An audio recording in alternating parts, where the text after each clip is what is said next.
তো গাইস, দিনটা ছিল হোলির দিন। ভেবেছিলাম হয়তো অফিসে সকাল সকাল গাড়ি ঢুকবে, আর যেহেতু আমাদের গাড়ি ভোর 4টে থেকে 4:30-এর মধ্যে ঢোকে, তো অলরেডি 7:15 বেশি হয়ে গেছে। তারপরে দেখি আমাদের অফিসের গাড়ি ঢুকে। গাড়ি যখন এসেছে সেগুলো তো আমাকে খালি করতেই হবে। কিছু না ভেবে চলে গিয়েছিলাম গাড়ির কাছে। আর এখানে যে এতগুলো বস্তা দেখছো, এর মধ্যে অনেক অফিসেরই বস্তা আছে, কিন্তু আমাদের অফিসের বস্তাগুলো আমাকে দেখে দেখে নামাতে হবে। তো যাই হোক, আমি বস্তাগুলো নামিয়ে ফেলেছিলাম, তারপরে নিয়ে যাচ্ছিলাম অফিসের ভিতরে। আর সত্যি বলতে বস্তাগুলো ওই অনেক ভারী। যখনই গাড়ি আসে আমার প্রথম কাজ থাকে গাড়িটাকে খালি করা। আর তোমরা দেখতে পাচ্ছ ওখান থেকে আমাকে বস্তাগুলো টেনে টেনে আনতে হচ্ছিল। আমাদের যে কটা বস্তা ছিল আমরা অফিসের মধ্যে ঢুকিয়ে নিয়েছিলাম।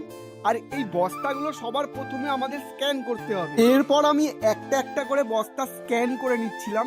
আর যেহেতু বস্তাগুলো আমার অনেকগুলো ছিল, এরপর আমার কাছ থেকে গাড়ির দরজা বন্ধ করে তাতে সিল দিয়ে আটকানো।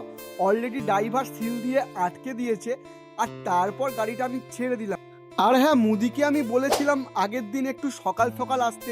আমরা দুজনে পার্সেলগুলো শর্টিং করছিলাম, তারপর এন্ট্রি হলো এর।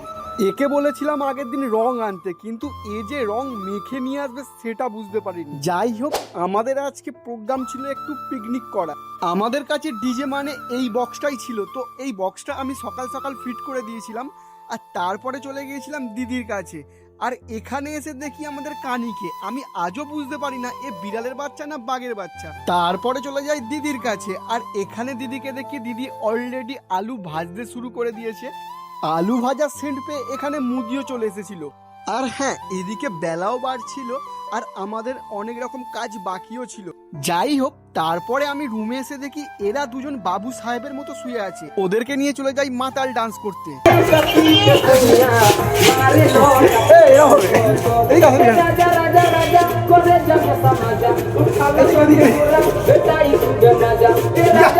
তারপরে সন্ধ্যেবেলায় মুদি আর আমি বেরিয়েছিলাম একটু মেলাতে।